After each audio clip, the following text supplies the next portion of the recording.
Então, boa noite a todas, todos e todes. Este é mais um encontro do Laboratório de Criação e Disposição, que é uma atividade da plataforma de curadoria, que envolve, né, atividades do projeto de extensão, processo de criação e curadoria, e também do grupo de pesquisa Curadoria e Arte Contemporânea, coordenados por mim e pelo professor Daniel. E nós estamos aqui no terceiro encontro desse laboratório, né, um estudo de caso a partir da exposição Os Sonhos de Quem Estamos Sonhando, que aconteceu no Mais, em Vitória, no Espírito Santo. Os outros encontros em breve estarão disponíveis, todos os encontros, aliás, estarão disponíveis no YouTube. E a nossa proposta é, a partir desse estudo de caso, pensar todas as funções, etapas e complexidades de se organizar uma exposição, né? Entendendo que muitas vezes, principalmente nas exposições de baixo orçamento, as funções atravessam várias. Uma pessoa está fazendo várias coisas, então um artista também precisa entender de produção, de design gráfico, de discografia, assim como o curador. Hoje a gente vai ter 3 convidados, a Lívia Egger, o Erlen Castro e a Vitória Pianca. Daí nós organizamos, né, as falas separadas. Vamos começar com a Lívia, que é produtora, dela vai começar se apresentando também um pouquinho para vocês. Então, acho que é isso. A palavra está com você, Lívia. E daí, se vocês quiserem, quando a Lívia for falando e colocando já dúvidas, comentários no chat, a proposta é que seja mesmo uma conversa. Pode? Estão ouvindo? Tá tudo bem? Ok. Sim. Boa noite. Eu sou Lívia, sou produtora, e por ser produtora, eu tô muito acostumada a ficar nos bastidores, então é estranho uma live, né? E aí, enfim, a gente começa falando sobre a idealização do projeto, mas eu acho que antes eu preciso me apresentar. Eu fiz produção cultural na UF, um curso de bacharelado de 4 anos, né? Como todo curso, a gente estuda muito planejamento. Primeiro a gente tem um ciclo de artes, então a gente vai se envolvendo com todas as expressões, até o momento em que vem antropologia, filosofia, sociologia, métodos de pesquisa, porque a ideia dessa profissão, que foi criada em 2005, é que a cultura parasse de ficar na mão do empresariado, né? Então tem os empresários de banda, os empresários, né, associados a museu, essa coisa mais elitista associada ao mercado. Então fez-se um curso de produção cultural, que, enfim, o nome é complexo, queriam que fosse gestão cultural, queriam que fosse animação cultural, que tem uma referência mais francesa, e o que ficou foi produção, porque eles entendem o produtor como mediador, né?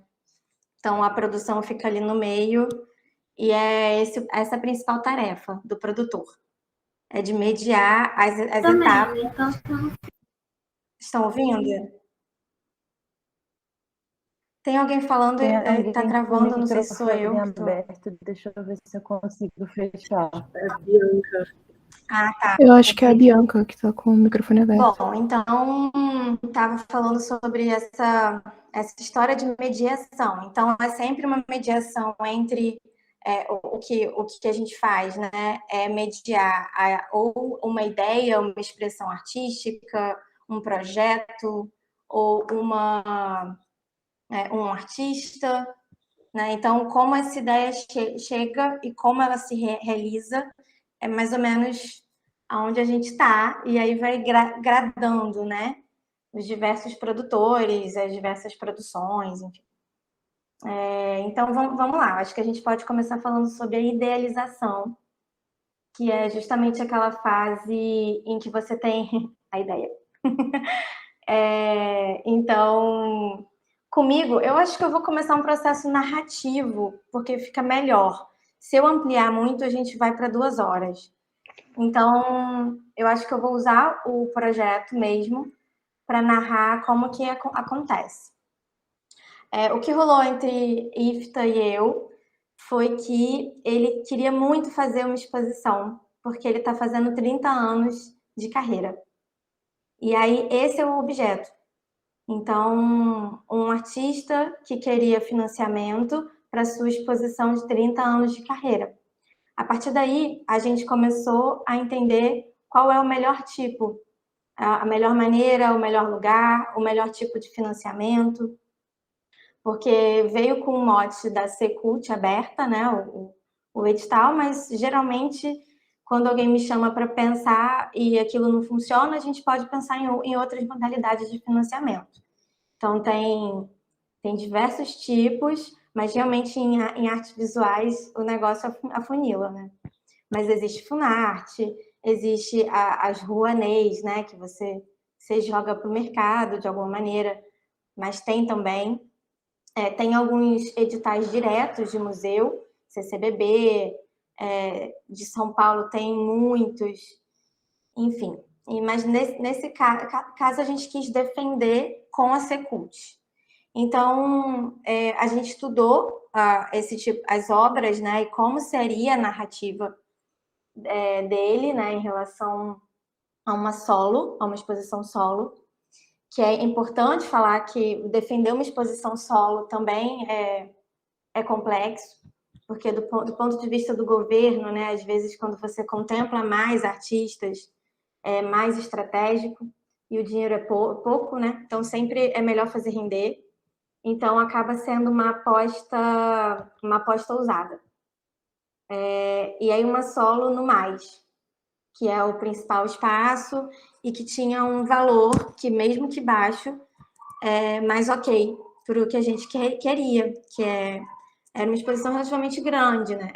Ainda tá acabando, acabando para mim, né? Para vocês acabou já. Enfim. E aí foi isso. Então, nessa nossa análise de desejo e possibilidades, a gente foi para o mais. Então, a gente acaba indo para as partes burocráticas, para entender os limites, né? Principalmente o dinheiro e os documentos. Então, a gente passa por uma parte bem objetiva. Mas antes da parte objetiva, tem a parte que eu adoro, que é de pensar a comunicação entre aquelas obras, aquela ideia do artista com o público. Então, quem é o público? Como que vai interagir com o público? E isso é uma coisa que, principalmente, é o que me faz entrar para os projetos. Porque é o que dizem, né? A arte no ateliê, né, não vira cultura. Então, acaba sendo uma coisa meio... eu acho que é a parte mais interessante da idealização. É de você prospectar como que aquele público vai interagir com a sua ideia, os seus objetos, as suas obras. E a partir daí pensar a tipografia, pensar o design, a identidade visual, e dar essa cara a partir do desejo. Então, depois desses desejos e das possibilidades, o orçamento, a gente levanta os orçamentos, a gente faz os convites, né, para a equipe, levanta documentos, é uma parte difícil, depender dos documentos alheios, às vezes é complicado. Então, precisa ter um bom portfólio, isso é muito importante de falar. Ter um bom portfólio, visualmente bonito, estudar qual a melhor maneira de você falar sobre ele, sobre a sua obra, é importante. No caso do IFTA, como tinham várias camadas, eu optei por escrever um projeto muito didático, muito, absolutamente didático. Então, não é um texto acadêmico, é uma coisa bem simples que eu queria que qualquer pessoa que lesse entendesse, né? Mesmo que às vezes fique um pouco difícil, a gente tem que reproduzir conceitos, mas eu fui absolutamente didática.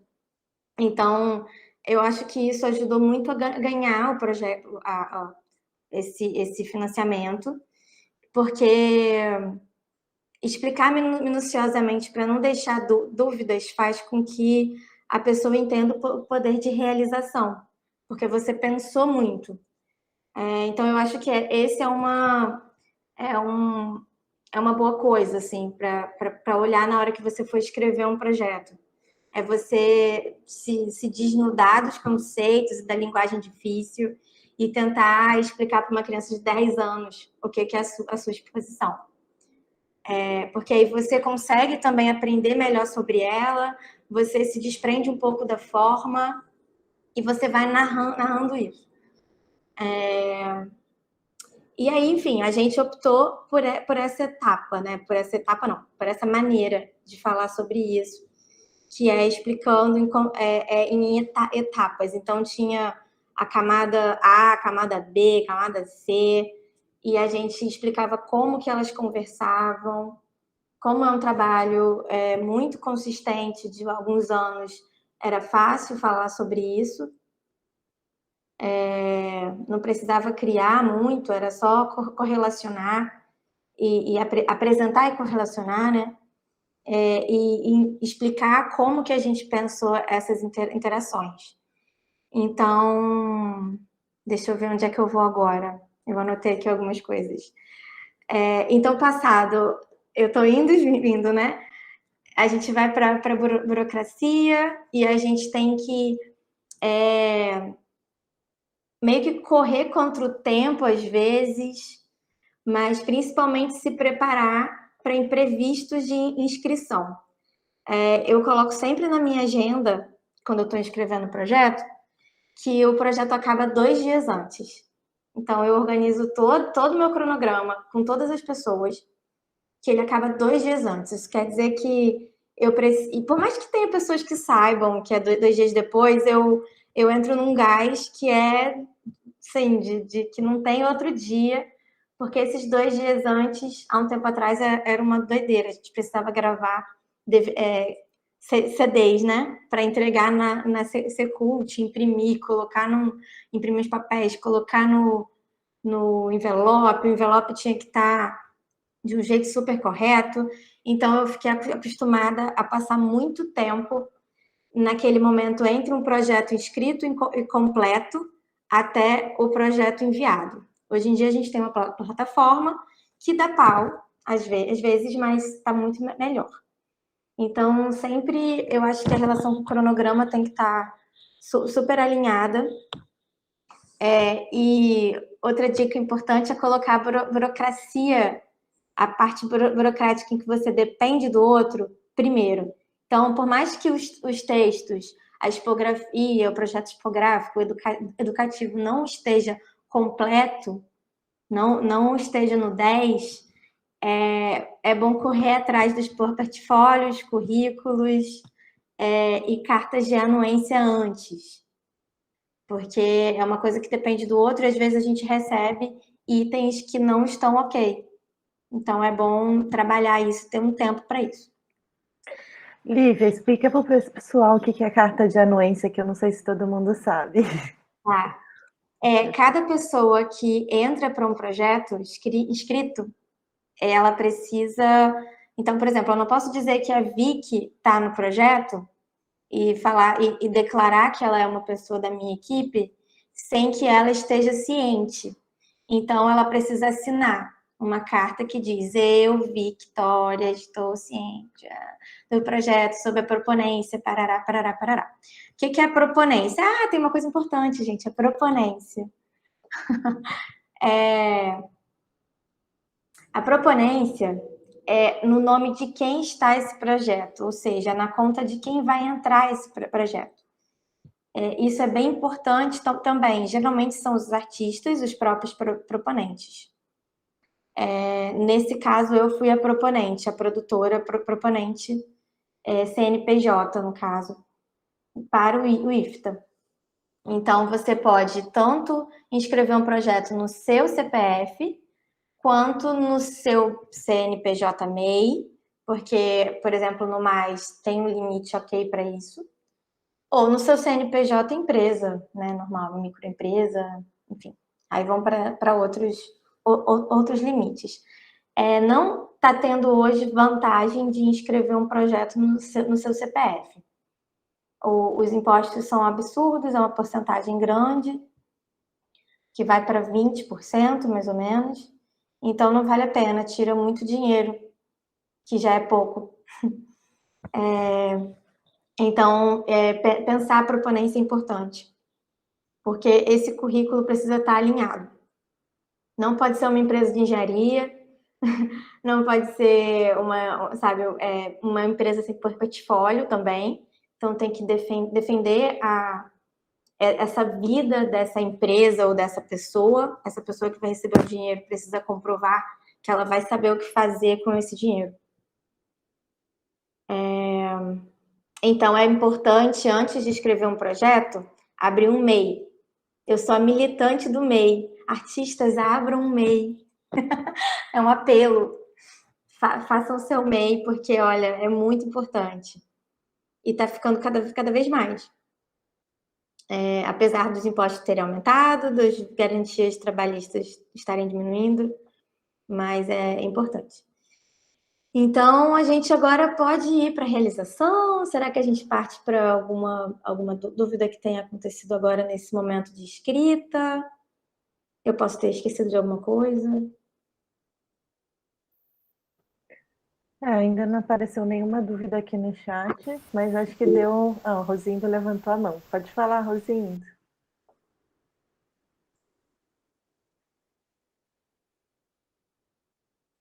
Opa, não estou ouvindo. Tá sem som.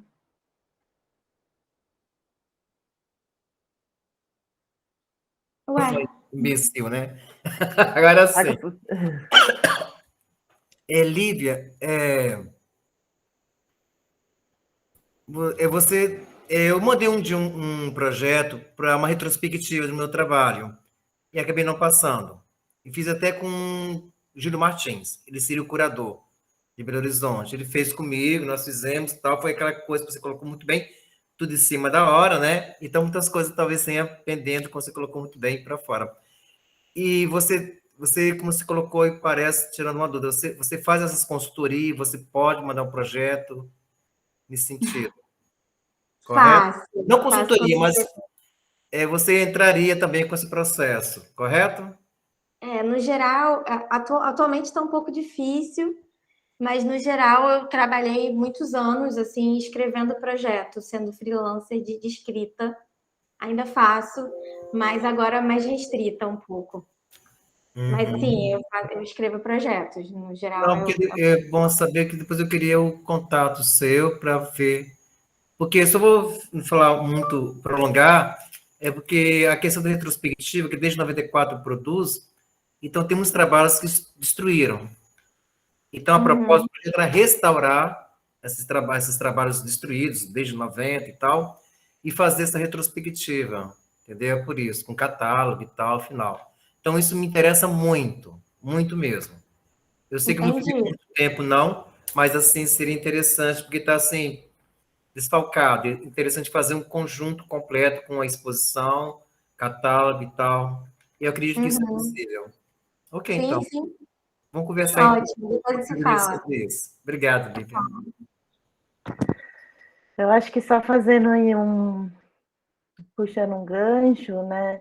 A Lívia trouxe para vocês um resumo de diversas coisas que a gente tem que pensar só para enviar o projeto para o edital.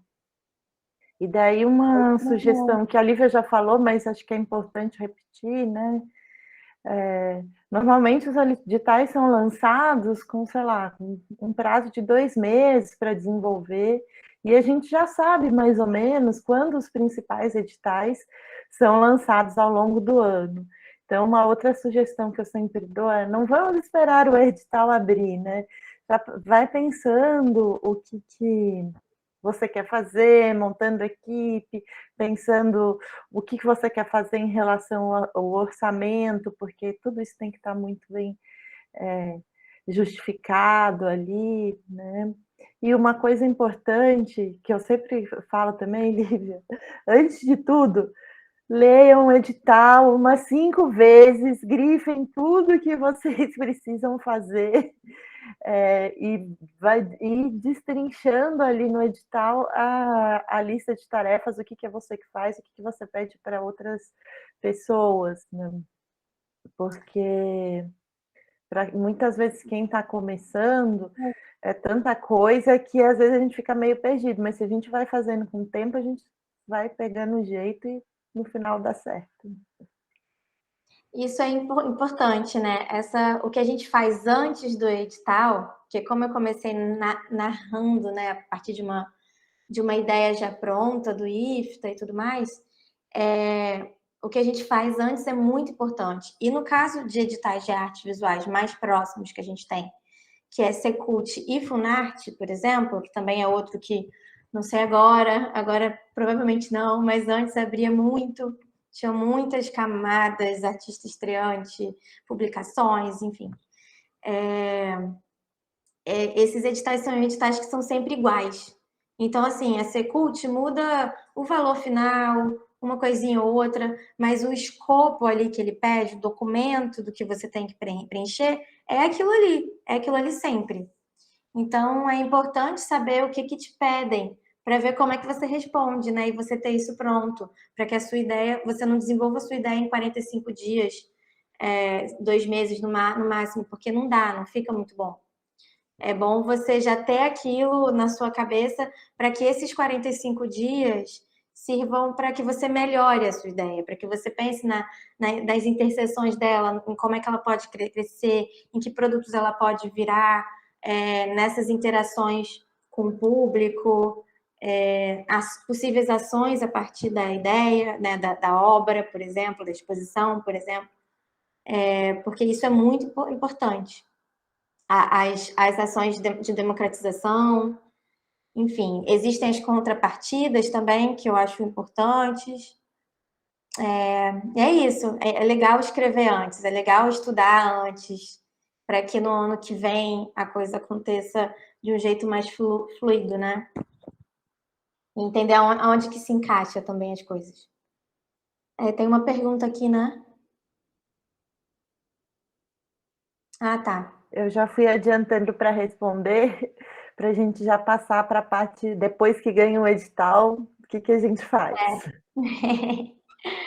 Agora a gente vai para a realização, então. Então foi isso. Aí a gente pode entrar melhor na exposição.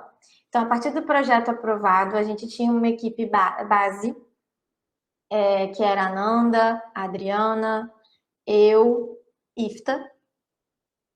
E aí tinha monomotor com o Erlen. E depois disso aí a gente contratou mais 3 pessoas. E 4, na verdade, ele vira 5 e vira 6, e eu posso ir explicando.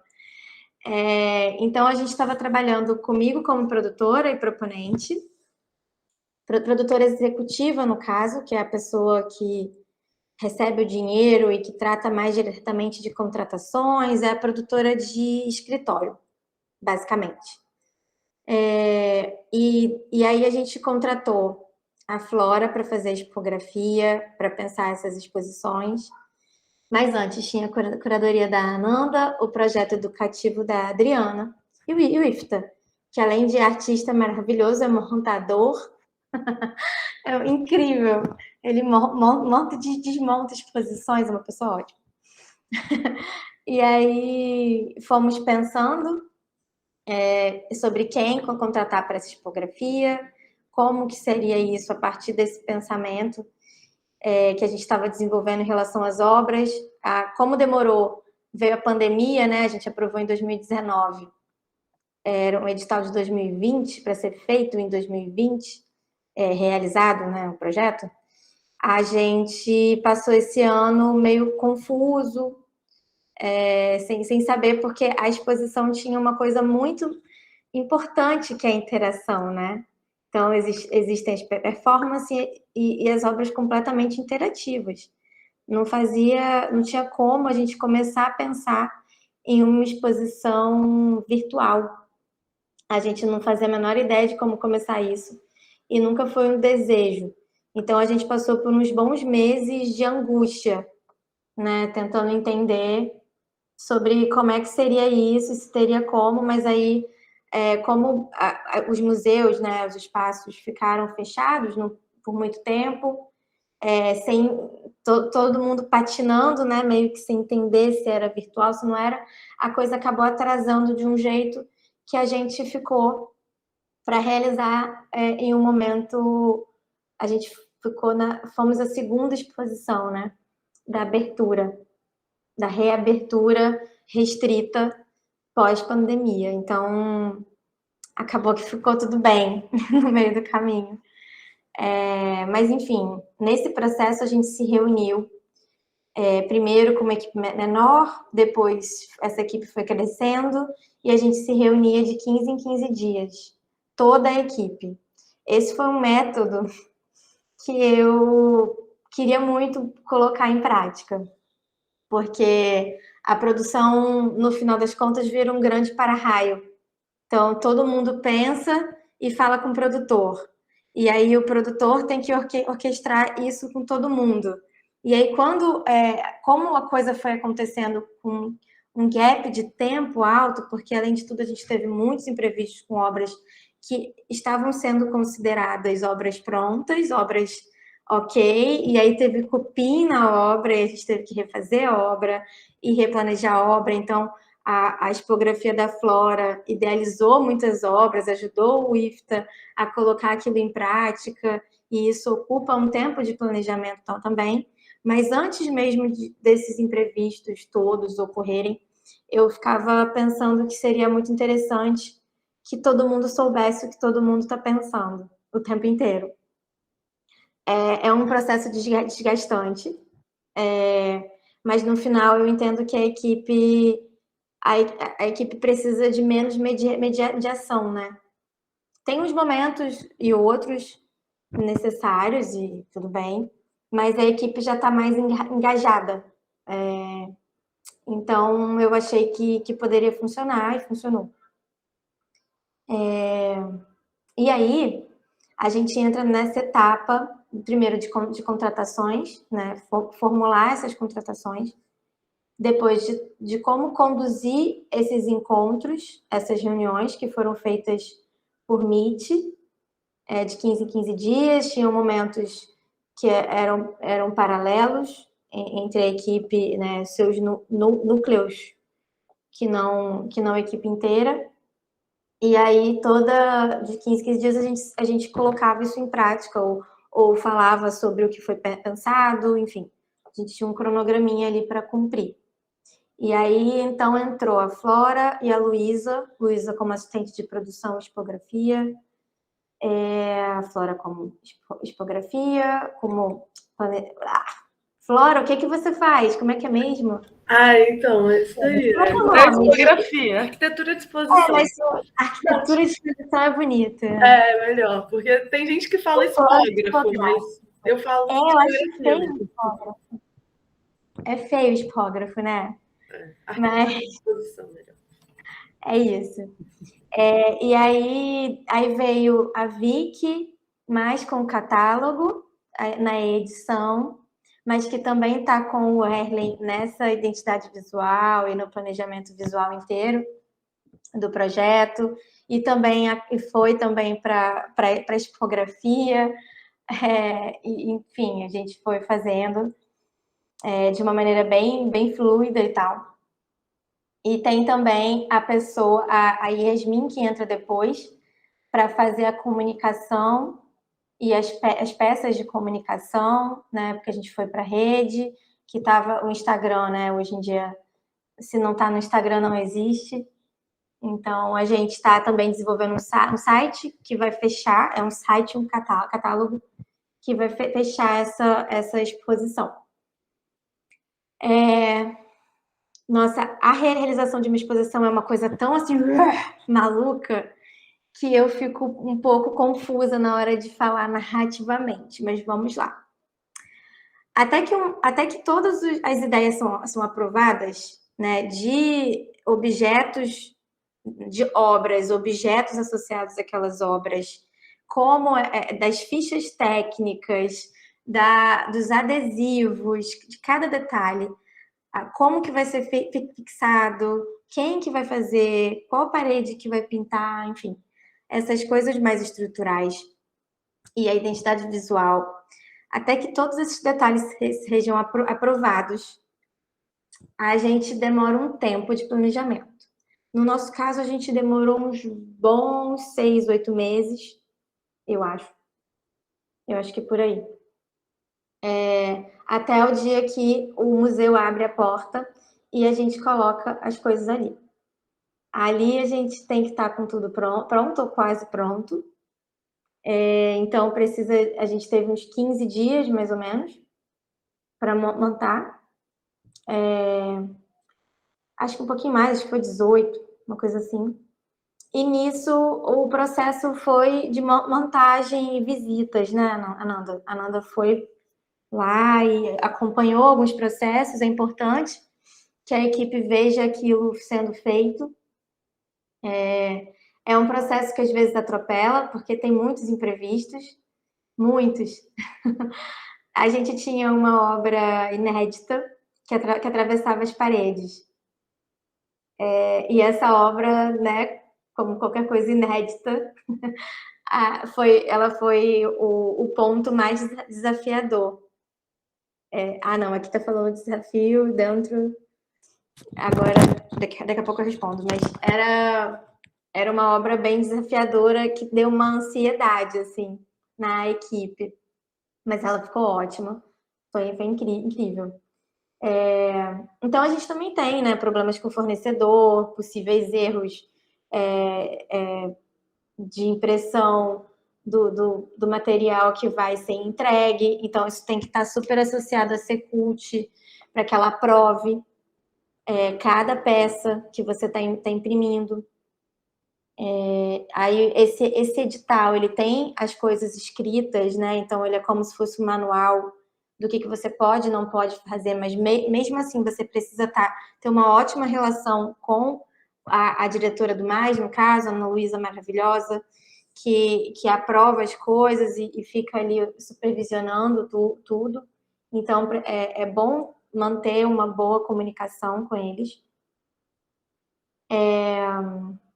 E aí a gente passou por esses dias de montagem que viram um furacão. Então, entrou, abriu a porta, entrou e vai. E precisa ser feito. Houveram tentativas de cronograma, uns dias muito bons, uns dias não muito. Mas no final rolou. Então, não sei muito bem como narrar esse processo. Acho que você está narrando super bem. Eu acho que um outro comentário é que o cronograma de todo o projeto, né, desde essa etapa de pré-produção, depois da montagem e depois da desmontagem, né, uma coisa que eu acho que você, junto com a Flora e a Luísa, trabalharam muito bem, é que vocês preveem um cronograma igual quando você elaborou o projeto, né, deixando vários dias a mais para que, caso algo não desse certo, teria um tempinho para resolver, né? E isso é muito bom, porque se o que você preveu fazer naquele dia não foi possível, porque o fornecedor atrasou, não foi, o montador não sei o quê, a gente fala, tá, tudo bem, a gente pode fazer amanhã, né? Isso foi ficando cada vez mais difícil com o passar do tempo. Mas rolou. E é bom ter uma folga. No nosso caso, a gente teve até mais que 15 dias, foi importante. Mas o que eu gosto muito de pensar e que foi entrar com as obras prontas,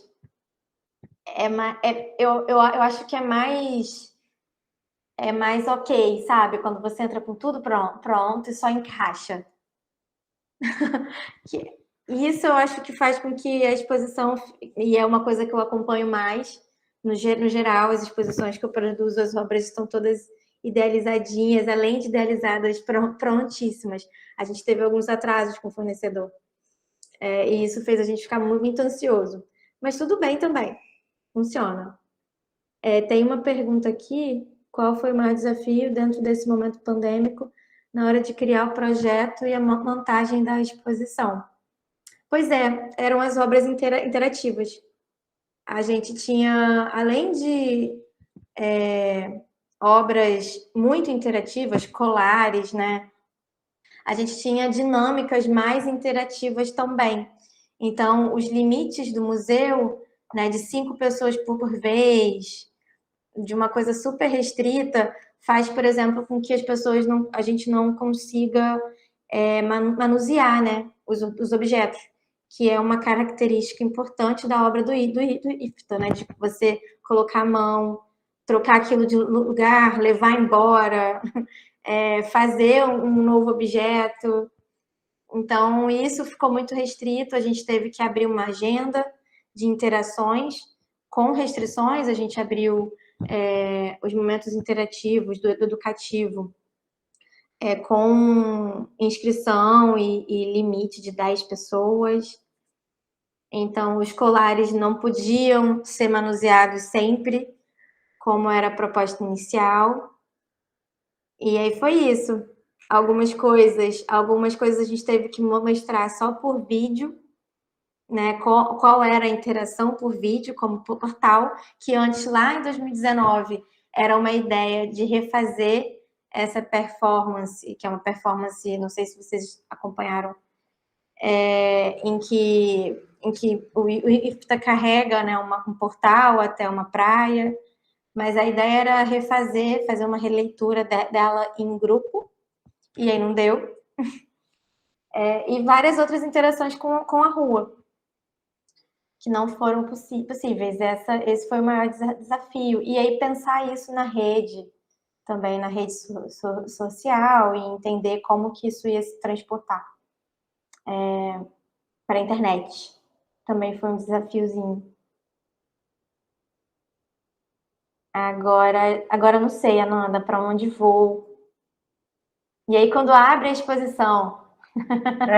Acho que quando abre e depois quando fecha, né? Porque a gente acha que abriu a exposição, ufa, acabou. Não!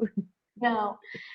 Existe toda uma agenda, né? Então, no caso do Mais, a gente tem os estagiários do educativo, que foi outro ponto importante de ansiedade, porque estava rolando os trâmites burocráticos que estavam impedindo essas contratações, e a mediação não é uma coisa que o edital te pede, né? Ele te pede um projeto educativo, mas não a mediação ali de todo dia. Então, a gente precisou contratar um mediador, porque, além de tudo, como as obras elas são interativas ou quase interativas, pressupõem uma interação, era necessário que tivesse mais de 2 pessoas para momentos de pico. A gente tem uma obra muito desafiadora, além da Morte do Cão, que foi desafiadora na sua estrutura.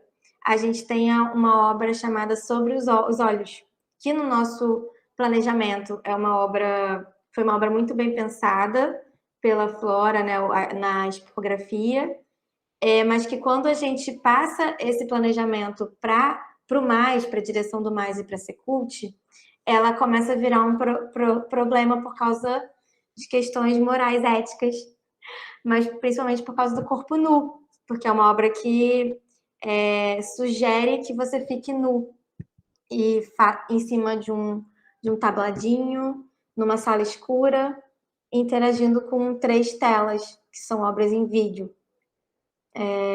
Então, essa obra foi outra que precisou de certo certa negociação, algumas mudanças. A gente precisou restringir quem entrava, então era uma pessoa por vez. Logo, a performance não poderia ser olhada por outros, né? Era uma coisa bem íntima. Então, a gente foi adaptando a proposta ao nosso ao que a Secult pedia, né? A coisa governamental, enfim. E deu certo, funcionou, mas também foi um ponto importante ali. Eu precisei contratar uma pessoa a mais para que ela regulasse esse momento, porque tinham algumas regras. Não poderia entrar com celular, por exemplo. Então, isso faz com que haja um trâmite, ou a pessoa que entra, né, alguém precisa ficar olhando para que o outro não entre. Menores de idade não poderiam fazer isso em hipótese alguma. Então, a gente precisou contratar um mediador a mais. Nessa etapa, a gente precisa cumprir com algumas coisas que o edital pede, que é a oficina para professores do governo, e a gente também abriu agenda para algumas interações outras, além de escolas agendadas, né? Também do público voluntário que queria participar dos processos interativos. Então, a gente abriu a agenda de 3, foi de 6 para 3 encontros, porque, enfim, nesse momento pandêmico, a gente também não tem muita adesão física. E aí foi isso. Outra coisa importante que eu não falei lá no começo no planejamento é que o orçamento feito em 2019 aumentou 40% em 2021, né? Tudo aumentou.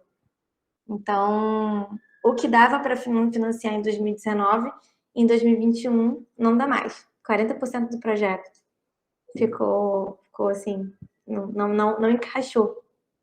E aí, uma das coisas que a gente precisou fazer, que foi bastante desafiadora, foi desistir de certas obras e adaptar algumas coisas. Então, uma delas era muito importante, que era uma intervenção na fachada, que também foi um gasto de energia ali para negociação com o conselho. Então, a gente acaba indo para camadas de burocracia, né? Então, a fachada do mais é uma fachada tombada. Qualquer intervenção precisa ser muito bem planejada para que ela vá ser apresentada no Conselho Estadual e seja aprovada. E a gente fez isso, aprovou, mas no final não existia dinheiro para essa obra, que era uma obra arriscada, era cara, então por diversas razões, a gente desistiu. Isso foi ruim. Assim, eu fiquei bastante frustrada, mas ao mesmo tempo, vamos embora, né? E depois disso, rememorando o planejamento, né? Agora a gente está indo de novo para a exposição. Então, a gente cumpriu a agenda. A gente precisou estar alinhado às restrições o tempo inteiro. E aí a exposição foi acabando, eu fiquei preparada, né, para fazer, para responder possíveis coisas ruins que viessem dessa performance, dessa sugestão de performance nua, então possíveis comentários conservadores, cancelamentos, mas isso não aconteceu. A gente foi trabalhando no Instagram algumas dimensões dessa exposição, principalmente educativo, divulgação, né? E é isso. E ela acabou bem. A gente teve uma visitação boa, tivemos bons feedbacks. E agora a gente está nessa etapa de desmontagem. Eu acho que agora, Lívia, eu acho que mais já caminhando para o encerramento, só resumidamente tem, né, toda a desmontagem e só relatar para o pessoal que não é só tirar as coisas lá do museu, a gente tem que entregar como ele estava, e tem a parte mais legal, que é relatórios e prestações de contas. É isso. Aí vem a parte difícil, que é não só deixar o museu como ele estava, então a parede branquíssima, tudo limpo, qualquer coisa que tenha quebrado, então tem que contar com imprevistos de novo. Agora tem menos relação com tempo e mais com dinheiro. Uma coisa, qualquer arranhão ou qualquer projetor que seja do mais e que tenha quebrado fica na nossa conta e coisas assim. Então, a estrutura precisa ser entregue como a gente recebeu. E isso significa um tempinho ali, dependendo da complexidade da sua tipografia. E as obras, né, precisam ser retiradas, embaladas e alocadas nos lugares, enfim, fazendo as combinações com os artistas e a logística. Isso também é uma coisa super importante. A recomendação para uma prestação de contas sem pesadelo não existe. É entrar no pesadelo. Deixa eu rir, né? Tipo que você tá dando, desculpa. Sabe?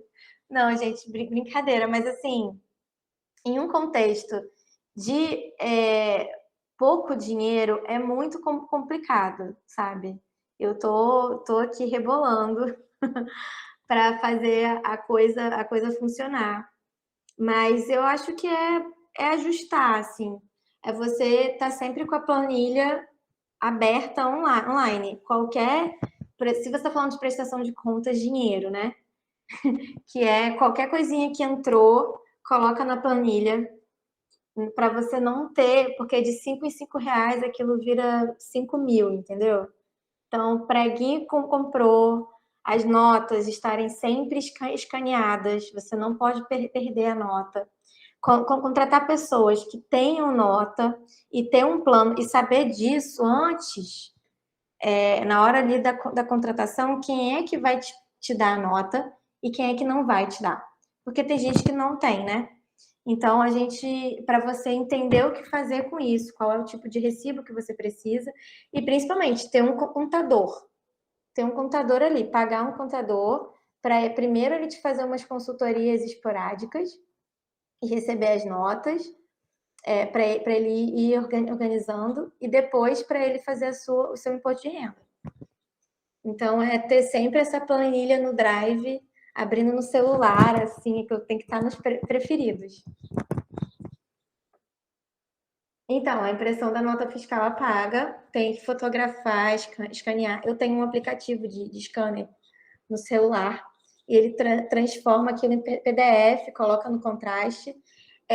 Eu gosto muito de colocar o CNPJ em todas as notas, até de supermercado, em que ela só digita ali, sabe?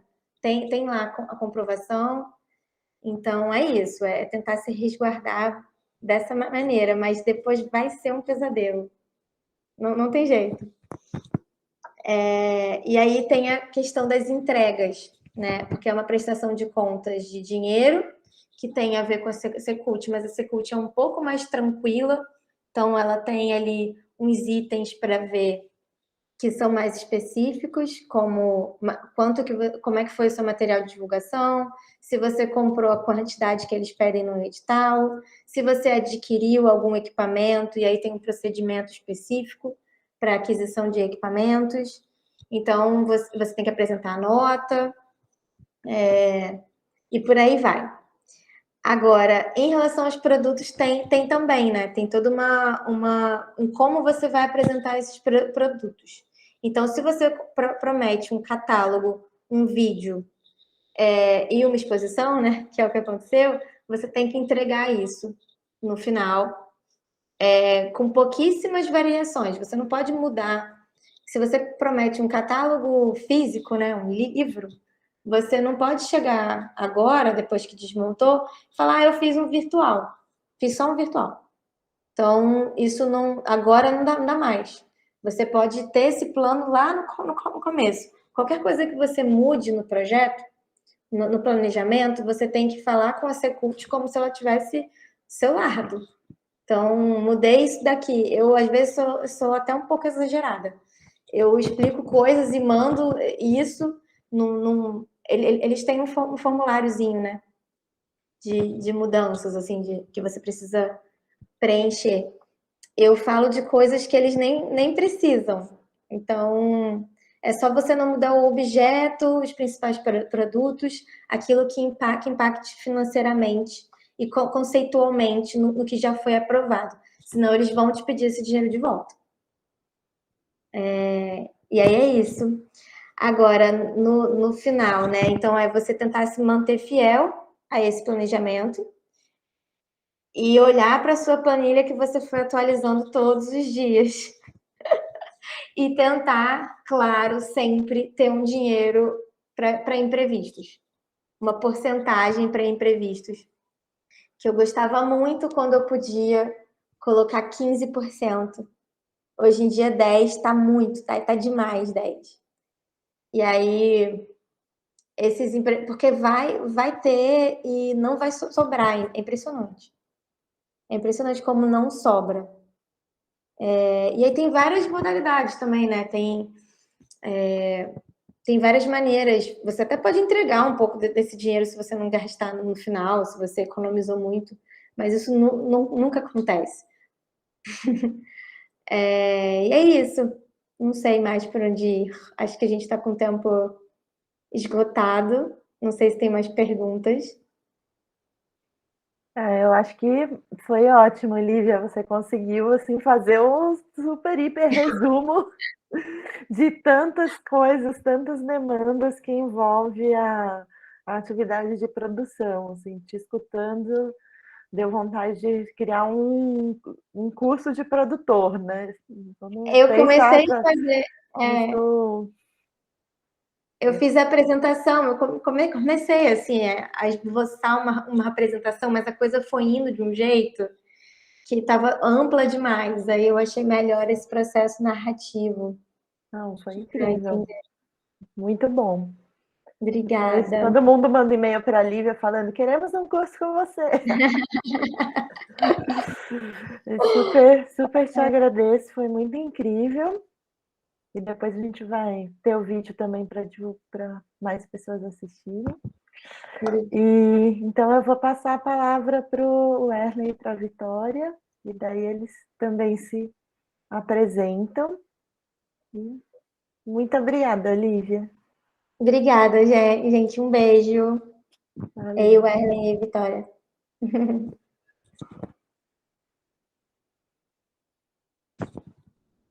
Você compartilha daí? Compartilha.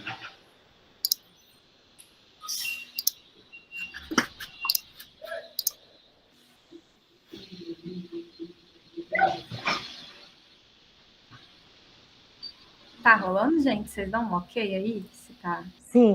Tá. Que bom.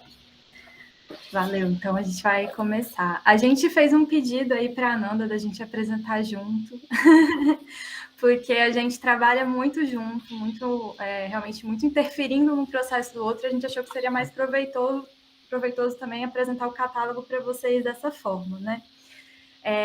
Bom, então começando um pouco da nossa trajetória, quem a gente é. Eu sou Vitória Pianca. Eu sou editora e designer. Eu trabalhei nesse projeto especificamente como editora, mas eu trabalho em alguns outros projetos como designer também. Eu sou formada em psicologia na UFES e hoje eu estou cursando design gráfico na Unicamp, uma especialização, mas já tem algum tempo que eu trabalho com livros e logo a gente vai mostrar alguns projetos e mais ou menos esse é o lugar de onde eu falo. Eu sou o Erlen Castro, eu sou designer gráfico. Vou passar aqui já para mostrar alguns trabalhos. Eu trabalho com design há muito tempo, desde que eu me entendo por gente, mas eu gosto de pensar que minha vida profissional começou em 2007, 2008, quando eu fiz minha primeira publicação. Então, desde então, eu foquei bastante nas publicações, e aí falando também de livro, revista, catálogo, e também faço algum trabalho com identidade visual, mas tentei focar os meus esforços para atender um nicho mais específico, né? Então, trabalho com eventos, trabalho com filmes, com álbuns musicais, e mais recentemente trabalhando com web também, e alguns projetos avulsos também de lettering para logotipo de marca. Bom, meu slide é bem mais humilde que o do Erlen.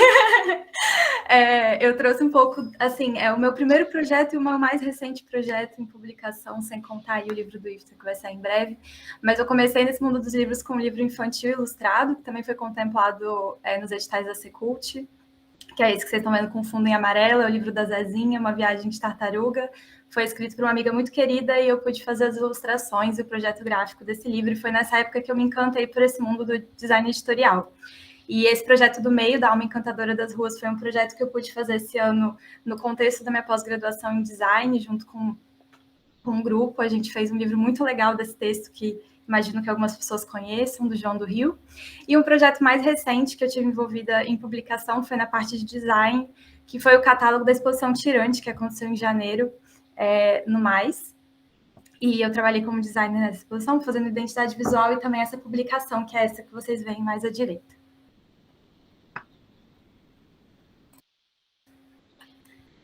Bom, e a gente traz agora um projeto que a gente trabalhou juntos, que é o Diário do Hospício, uma edição que a gente fez desse texto do Lima Barreto, numa edição ilustrada pelo Luciano Feijão, que é um ilustrador capixaba, imagino que vocês conheçam.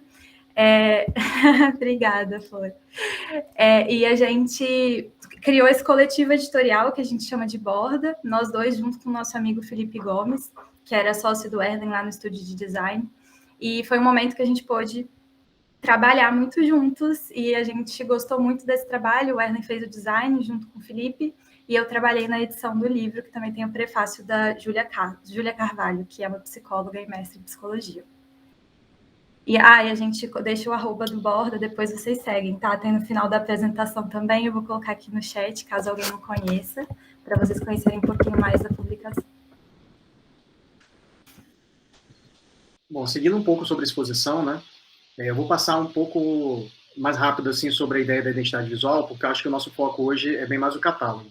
Mas é interessante falar algumas coisas para situar as pessoas, né? E também porque algumas coisas vão aparecer no catálogo também. Então, no primeiro momento, assim, eu comecei a entender que uma identidade visual de exposição é diferente de uma identidade visual corporativa, né? Que é a tradicional que as pessoas fazem para um negócio, para um empreendimento. Né? Então, diferente assim, de uma identidade corporativa, a identidade de uma exposição normalmente não tem uma marca, não tem um logo, não tem um símbolo assim, que seja utilizado com tanta frequência, pelo menos não é uma coisa tão comum. O que existe são elementos gráficos, né, que eles se repetem em várias peças, existe uma paleta de cor que dialoga com a exposição. Esse que eu estou te mostrando para vocês aqui tem uma relação com a cor que é pintada à parede também, então isso se repete dentro da linguagem da identidade. E é preciso ser flexível também, né, porque ela precisa ser aplicada em vários formatos diferentes, várias mídias diferentes. E um outro ponto também é que eu acho que diferencia bastante é que normalmente quando a identidade visual chega para a gente, né, quando chega essa demanda de serviço, normalmente ela vem acompanhada de um desenvolvimento conceitual pelo cliente, que é o artista, né? Isso, normalmente, na identidade corporativa não é tão comum, pelo menos não no meu universo, em que eu atendo a maior parte de pessoas que estão iniciando o negócio. Então, as pessoas estão ainda descobrindo o que elas querem, qual que é a linguagem do negócio, qual que é a pegada delas. E, no caso de uma exposição, normalmente tem um texto que antecede tudo isso, né? Você, como a Lívia explicou, né? Dentro do projeto pro edital, que a maior parte desses projetos aqui foram feitos para editais, o texto já traz algumas nuances assim da exposição, já traz algumas questões conceituais, e isso ajuda bastante a balizar o nosso trabalho também. E bom, agora a gente trazendo mais especificamente para esse projeto, né, da exposição Sonhos de Quem Estamos Sonhando, a gente vai começar trazendo 3 palavras-chave que embasaram um pouco o nosso pensamento, tanto para a identidade visual, quanto para o catálogo, quanto para a edição, e vocês vão ver isso reverberar no projeto que a gente vai mostrar para vocês. Pode passar, Marlene, por favor. E são 3 questões que atravessam todo o trabalho do Iftar, e são questões que a Ananda muito bem nomeou, porque eu acho que são questões que a gente, como equipe, já percebia no projeto de uma forma muito incipiente em todas as reuniões que a Lívia pontuou que a gente fez. Ao mesmo tempo, foi nesse momento final já de escrita que eu acho que elas ganharam nome, ganharam forma, e eu acho isso muito precioso, e a gente achou importante trazer aqui, porque talvez ajude a costurar um pouco do que a gente está trazendo com o que a Flora trouxe na semana passada e com o que o IFTA trouxe como fios condutores dessa experiência, dessa exposição. E a gente espera mostrar para vocês como que isso reverberou no quadradinho que a gente cuidou, que foi da edição e design do catálogo. No meu caso específico, foi uma coisa, foi um projeto bem diferente assim, do que eu estava acostumado a fazer. Eu já fiz design para exposições de fotografia, de ilustração, pintura, mas nesse caso veio uma proposta totalmente diferente, em que a relação o papel do visitante é muito mais demarcado dentro dessa exposição. Né? Faz muita diferença assim, a interação com o visitante, nessa relação entre o IFTA como artista, a obra e o visitante. Então, a partir dessas palavras-chave, né, que surgiram também dentro de textos, né, dos textos que a Nanda fez, a Adriana fez, me surgiram algumas questões iniciais sobre a identidade visual. E aí eu estou pensando dois pontos, né, que é o uso da cor e o uso da tipografia, para situar um pouco vocês em relação à identidade visual. Então, eu levantei 3 questões. Primeiro, né, para pensar essa identidade, pensando se era possível imaginar uma assinatura que fosse um convite para a participação do espectador na construção dessa mensagem. A gente tem um título da exposição, que é o título de uma obra também. Então, assim, a obra é o título, né? Então, já é uma relação direta quando a pessoa lê o título com a apreciação de uma obra. Então, eu queria que, de certa forma, tivesse essa nuance da interação presente também na mensagem do texto. E de que forma era possível trazer isso sem que comprometesse a leitura, sem que ficasse uma leitura difícil, que a pessoa precisasse decodificar o que estava escrito.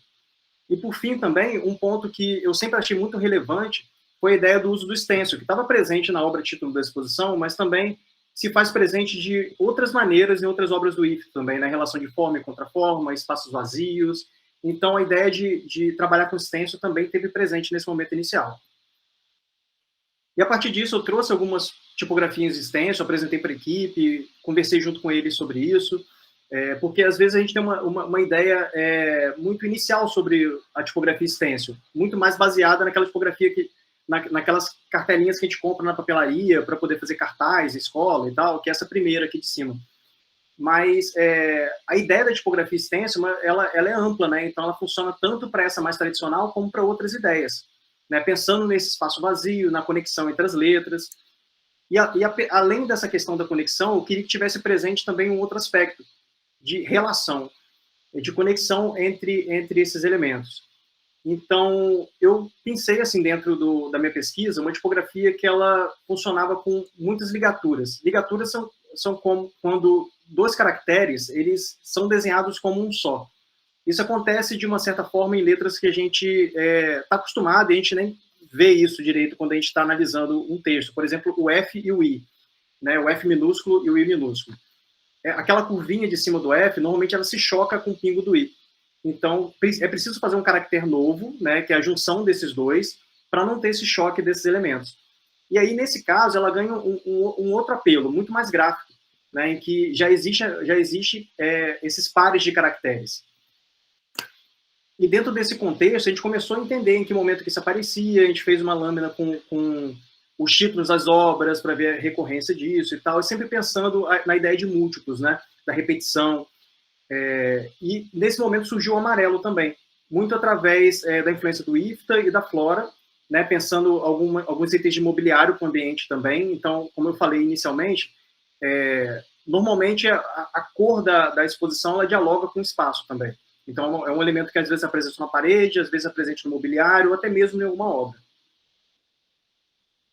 E foi nesse momento que eu comecei a desenvolver algumas variações, ainda sem saber onde que a gente ia chegar, o que a gente ia precisar, o que a gente não ia precisar, o que ia ser feito e não ia ser feito, mas para brincar um pouco, experimentar um pouco essa linguagem, ver até onde ela poderia chegar.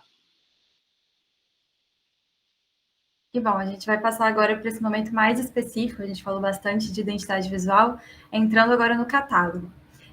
A gente quis trazer uma visão meio macro para vocês começar com uma visão do que é o processo editorial, porque nós todos somos leitores, tenho certeza, temos muitos livros em casa, mas muitas vezes a gente não sabe o que acontece por trás, né? Antes do livro chegar na nossa mão. Pode passar, Ellen, por favor. Para mim ainda está no... isso, obrigada. Então, a gente está trazendo aqui, eu sei que é meio assustador, eu vou passar um pouquinho, para dar uma pincelada em cada etapa, porque eu acho muito importante, pensando que vocês são pessoas que gostariam de talvez fazer a sua própria exposição, e essa exposição provavelmente teria um catálogo, uma publicação. Eu acho que isso aqui ajuda muito a gente a pensar como que esses processos têm que ser pensados. Então, nem tudo que eu vou falar é relevante para todo livro, para toda exposição, tem projetos que vão requerer outras etapas, mas a gente trouxe mais ou menos como funcionou nesse catálogo. Então, a gente começa com a concepção de um projeto, né, que muitas vezes... Isso, quem tiver dúvida e comentário pode escrever, gente, a gente vai, aos pouquinhos, vai respondendo. A gente começa com uma ideia do projeto editorial que envolve que tipos de imagens esse livro vai ter, vão ser fotografias do espaço expositivo, não vão ser fotografias, que tipos de registros a gente quer trazer no livro, quais textos, quem poderia escrever esses textos, qual vai ser a linguagem desses textos, a gente quer um livro mais acadêmico, a gente quer um livro que converse com, sei lá, com estudantes, pensar um pouco nesse público, então tudo isso está nessa parte da concepção. E é uma etapa muito coletiva, vocês vão ver que a gente marcou aqui nas cores para mostrar que o processo editorial como um todo é um processo de vai e vem, que está toda hora saindo algo da sua mão, indo para outra pessoa, e por isso que eu e o Erlen, por exemplo, a gente acha que um grande forte do nosso trabalho é que o Erlen entende muito de edição, e eu entendo um pouquinho de design, e nisso a gente consegue se encontrar e fazer com que esses processos de vai e vem sejam um pouco menos dolorosos e ocorram menos perdas nesse processo. Mas, bom, a concepção costuma ser uma etapa coletiva, nesse projeto foi muito coletivo, então a Ananda e o IFTA já trouxeram algumas ideias, a Adriana também, a gente trabalhou em cima dessas ideias, acho que muito enquanto equipe, e aí depois disso a gente vai para a etapa que é da elaboração desses textos, né? Então, no nosso caso, a gente teve textos escritos pela Ananda, pela Adriana, e a gente também teve as sinopses, que foram textos que a gente escreveu meio que a 10 mãos, que eram os textos sobre as obras. A gente já tinha uma base no projeto e a gente trabalhou em cima desses textos. E aí, a partir desse momento de elaboração, a gente chega na fase de edição. A edição, ela pode ser muitas coisas, ela pode estar junto com a elaboração dos textos. É possível dizer que a edição está desde o início da concepção do projeto editorial, mas aqui eu estou marcando ela como uma etapa específica, que seria a etapa em que a gente olha para um texto e a gente, enquanto editora, enquanto também um olhar leigo, né? Um olhar que não se encontrou com aquele texto antes. A gente olha e identifica, às vezes, alguma coisa. Olha, eu acho que esse ponto poderia explicar melhor. Será que esse parágrafo a gente não joga para cima? Então, é uma fase de algumas intervenções um pouco mais brutas, assim, que intervêm um pouco mais, isso sempre dependendo muito da abertura dos autores e do quanto dá para ir também nessas ideias, e muito em diálogo, né? Então, normalmente eu pegava um arquivo, comentava o arquivo inteiro, devolvia para os autores faziam comentários em cima dos comentários, e é mais ou menos nessa etapa que a gente consegue começar a criar o projeto gráfico, que aí seria essa etapa mais de competência do Erlen, porque é quando a gente já sabe os textos que vão entrar, e a gente já tem um pouco mais de noção da quantidade de caracteres, o tamanho de cada texto, então o Erlen consegue começar a planejar a quantidade de margens que o livro vai ter, quantos centímetros, como vai ser essa mancha, baseando também no orçamento que a gente fez, quantas páginas a gente precisa que esse livro tenha, então é muito intrincado tudo. Bom, depois da edição, enquanto o Erlen está lá criando o projeto gráfico, a gente já fez a edição, a gente manda esses textos, no caso, nosso catálogo teve versão bilíngue, então a gente mandou para um tradutor e para a revisora do português. São duas etapas que, em alguns momentos, a gente já concentrou numa pessoa só, por questões de verba, mas eu deixo uma sugestão muito forte de que, caso vocês tenham essa possibilidade, sempre deleguem para pessoas especializadas em revisão e tradução, porque são etapas muito específicas, pode não parecer, mas são olhares muito específicos, e é muito importante a gente ter, assim, quanto mais olhares diferentes a gente conseguir para os textos nesse momento, mais tempo a gente ganha, menos dor de cabeça a gente tem lá na frente, porque é o momento que a gente consegue realmente costurar tudo. Quando o texto volta da tradução e da revisão, a gente faz mais uma revisão. Então, é esse processo mesmo, gente, de voltar e voltar e voltar para esses textos toda hora. Que nesse caso fui eu mesma que fiz essa segunda revisão. E aí vem muito de um cuidado de editoração também, que como foram outras pessoas que fizeram essa outra revisão em português, a tradução para o inglês, Nessa etapa, não só eu corrigia algumas coisas que às vezes escapam mesmo, como eu também fazia o cotejo do texto português e inglês, porque às vezes escapa uma palavra, escapa um sentido, escapa uma ambiguidade, escapa alguma coisinha, então é bom a gente comparar os textos lado a lado, e também fazer uma padronização. Pode falar. Acho que pode explicar o que é o cotejamento, não sei se é isso que eu falei, sabe, colocar os textos lado a lado, né? Cotejo é exatamente isso, colocar 2 textos lado a lado, e você ir meio que comparando os dois. Então, quando eu falo cotejar, normalmente eu estava com um texto na tela do computador e o outro eu imprimia, às vezes estava com os 2 impressos, e ia vendo frase a frase, português, inglês, para garantir que nenhuma linha foi pulada, que nenhuma palavra foi pulada, que nenhum sentido que os autores pretendiam ficou por dizer na parte em inglês. Então, é mais ou menos isso. E aí, nessa fase, a gente também fazia toda a padronização, porque como foram outras pessoas que fizeram essa segunda etapa de cuidado com o texto, cada uma meio que padronizava ao seu, né? Quando a gente está em editoras ou algumas instituições, você já tem um manual lá que o revisor vai seguir. No nosso caso, a gente não tinha, então eu deixei essa padronização para fazer nessa segunda revisão. Que era o momento que a gente padronizou nomes de obras, como que a gente ia citar o nome do museu, enfim, várias questões. E aí, quando a gente chega nesse momento, que aí o texto já está todo fechadinho, a gente vai para a diagramação, que aí também é uma etapa de cuidado do Erlen, que é quando esse texto vai, de fato, para dentro desse projeto gráfico que ele planejou. Né? Então, ele já tinha feito planejamento de páginas, de mancha e tudo mais, e ele vai colocando o texto lá dentro e vendo como as coisas se comportam. E aí começa a pensar em algumas coisas mais criativas, como que os títulos vão entrar, onde que algumas imagens podem ou não entrar. E a gente fez, junto com essa etapa, a análise e seleção das imagens, que a gente teve o Estúdio Claraboia fazendo as fotografias de registro da exposição. E a gente também teve desenhos da Flora, a gente teve algumas fontes diferentes de registros aí de imagem da exposição. Bom, por fim, terminou a diagramação, terminou a seleção de imagens, terminou todo esse processo, a gente faz mais uma revisão. E aí, sim, a etapa de cadastro ISBN, que é quase o CPF do livro, é um número que todo livro precisa ter no Brasil. Então, a gente faz esse cadastro, fechamento de arquivo, mais uma revisão, que dessa vez é a revisão da boneca, que é quando a gente recebe da gráfica. Isso pode ou não acontecer, né, gente? No nosso caso, a gente solicitou isso, que a gráfica fornecesse para a gente uma boneca, que nada mais é do que uma primeira impressão do livro, para a gente poder ver se está tudo certinho, porque algumas coisas a gente não vê na tela, é só depois de impresso que dá aquele clique. Então, a gente faz essa última revisão e aí sim aprova para imprimir. Você quer complementar alguma coisa, Erlen, do macro, do processo editorial? Você tá no mudo. Acho que depois a gente vai entrar na relação sobre a especificação gráfica do livro, não é isso? A gente vai falar um pouquinho sobre isso, né? Isso. Só ressaltar um pouco essa questão da boneca, né? Para ficar mais evidente para as pessoas de que não é um livro exatamente da forma como ele vai ser recebido ao final. É uma prévia, né? É um protótipo, então assim, o livro não é na qualidade exata que vai ser impresso e tal. Só é importante ressaltar esse ponto. E também existe uma opção de boneca branca, que é uma versão do livro, aí sim, nos mesmos materiais, só que sem impressão nenhuma. Né, para você poder verificar, aí se o livro tiver costura, ele vai vir costurado, certinho, né, para ser um modelo, protótipo, todo branco, sem impressão.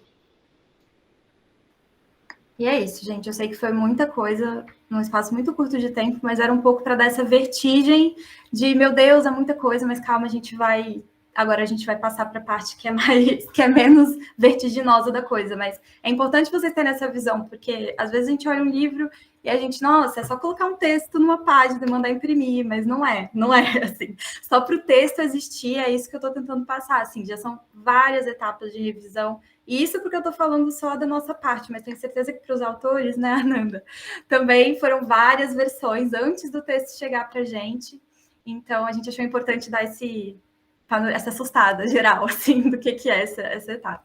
Pode passar, por favor. Mas é muito legal a gente falar sobre isso, né? Sobre a importância de revisar e de olhar muitas vezes para o mesmo texto daí eu posso dar o depoimento do privilégio que foi nesse projeto ter vocês, mais a revisora e a tradutora, para olhar para o meu texto, porque quando você escreve tem muitas coisas que às vezes você não vê, porque você está ali tão dentro daquele texto que a gente não percebe, né? Às vezes a Vitória vem e fala, o que você acha de mudar essa frasezinha aqui? Daí você fala, gente, que fica muito mais incrível, né? E só uma pessoa que vai olhar, que olha de fora, que vai conseguir também te fazer essas sugestões, né? E tem que ficar olhando. E às vezes dá um tempo, né? A gente teve ali várias etapas, como eles apresentaram, que acho que talvez, não sei se vocês vão voltar, mas o texto curatorial, o meu primeiro texto, que foi também para a parede da exposição, né? A gente escreveu, sei lá, foi em junho, julho, e depois, quando volta para o catálogo, a gente, 3 meses depois, a gente percebe mais coisas para mudar, e assim vai, né? Sim, e também essa importância de ter, justamente por terem tantas etapas, com tantas pessoas diferentes envolvidas, é muito importante ter essa função de alguém que é responsável pelo catálogo, para ter um pouco essa visão macro que a gente está tentando dar para vocês dentro do projeto específico. Porque, às vezes, a pessoa que está escrevendo, a Ananda, ela estava muito mergulhada no texto dela. Não necessariamente ela estava a todo momento tendo contato com o que a Adriana estava escrevendo, com as fotos que estavam sendo tiradas. Então, a nossa função é um pouco também de poder preservar esse olhar mais do panorama da publicação geral. E, às vezes, né, poxa, essa obra está sendo muito citada. Será que a gente pede mais fotografia dessa obra? Poxa, a Ananda cita tal experiência no texto dela, vamos brifar isso para o fotógrafo, para a gente poder ter essa imagem. Então, esse olhar macro para tudo que está entrando de conteúdo no livro faz muita diferença no final, quando a gente está colocando isso na página, tentando criar sentido com todos esses textos e essas imagens. Mas muito obrigada, Ananda, fiquei muito feliz de escutar que foi um processo legal para vocês também. Não, foi muito incrível. Assim, eu queria uma vitória para todos os textos que eu escrevi na vida, porque, gente, é maravilhoso. Mas, enfim. Eu acho legal falar também que eu já fiz alguns livros sem edição, né, sem um editor, na verdade, sem o papel do editor, assim, a figura do editor. O que não quer dizer que o livro precise necessariamente de um editor, mas se não tem essa figura, não tem quem... Todo mundo está fazendo esse trabalho, no fim das contas. E o pior, na minha visão, é que não tem ninguém com autonomia para tomar decisões. Né? Então, acho que o papel da Vitória nesse projeto é essencial para construir essa fluidez assim, dentro do projeto editorial. Ai, gente, obrigada. A gente não treinou, prometo, não... Pode passar. Bom, e aí agora, falando também, né, de catálogo, agora já pensando na materialidade da coisa. A gente trouxe aqui só alguns exemplos, mas catálogo existe de todo formato, de todo tipo. A gente trouxe aqui alguns que a gente trabalhou, mas vocês provavelmente devem ter alguns em casa de outras exposições. Então, assim, tem muitos jeitos diferentes de fazer um catálogo. E o que é muito importante quando a gente está pensando nessa materialidade é pensar muito junto com aquela questão da concepção do projeto editorial também, né? Quem é o público? Que relação que esse público vai estabelecer com esse catálogo? É importante pensar, às vezes, que nem todo mundo que foi à exposição, nem todo mundo que tem acesso ao catálogo foi à exposição. Mas algumas pessoas que têm acesso ao catálogo foram à exposição. Então, a gente tem que conversar um pouco com esses dois lados, né?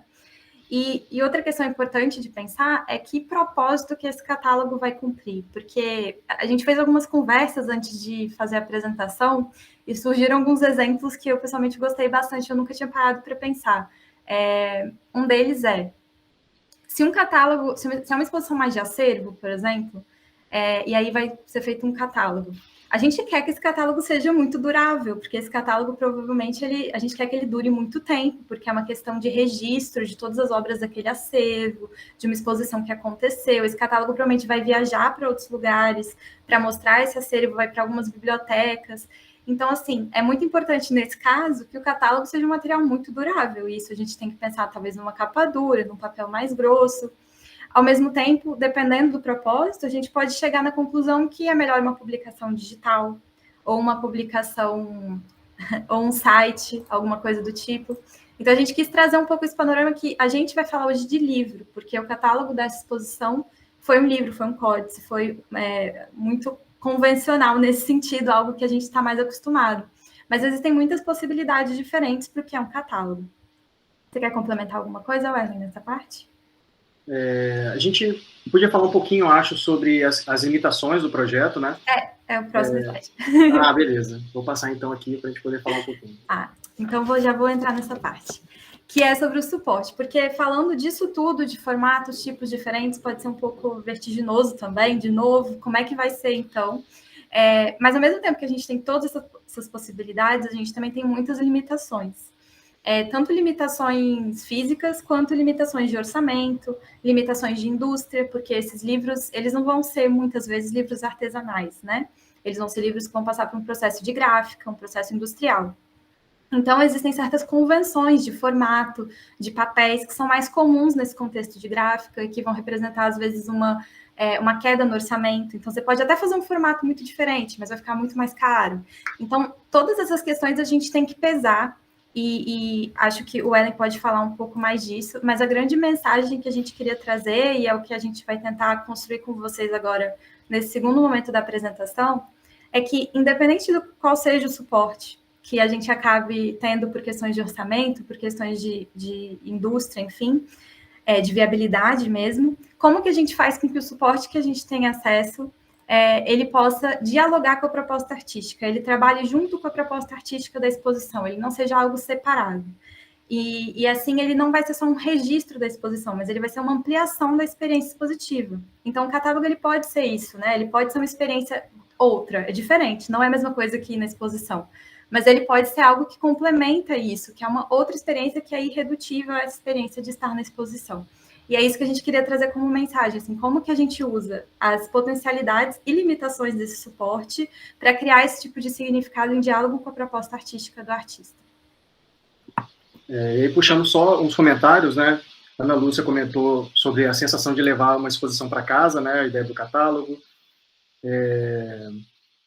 A Daniela comentou sobre que ela trabalha com livro de fotografia e arte e que o catálogo segue um certo padrão e nem sempre representa o artista, né? De fato, assim, existem muitas vertentes assim de catálogo. A gente gosta, como a Vitória disse, de pensar o catálogo como uma extensão da exposição, como outro tipo de experiência, como uma forma de itinerância para a exposição, né? Porque o catálogo acaba chegando para pessoas que não tiveram na exposição, só têm acesso ao catálogo. Ao mesmo tempo tem essa dualidade, porque ele também está dialogando com pessoas que tiveram na exposição, né? Então a gente tem que contemplar um pouco esses dois mundos, né? Esses dois públicos diferentes. Você quer complementar alguma coisa, Vicky, sobre isso? Não, é isso, pode passar. Só respondeu o Daniel, que ele perguntou se a gente faz todos os trabalhos em gráficas da Grande Vitória. A maior parte dos meus projetos foram feitos em gráficas daqui, principalmente em duas maiores, que é a Graftus e a GSA. Atualmente eu tenho mandado alguns projetos para São Paulo também. E aí o ponto talvez mais relevante sejam dois, né? Um é o custo. Acho que tem que se considerar o tipo de projeto, o que vale mais a pena se fazer aqui ou fora daqui. E um outro ponto também é o acompanhamento gráfico, que é um processo que normalmente é feito quando o livro está sendo impresso. Então, fazer um acompanhamento em São Paulo é um pouco mais caro, porque, né, tem a viabilidade da passagem, da hospedagem, e às vezes sai mais barato fazer um acompanhamento no livro sendo impresso aqui na Grande Vitória.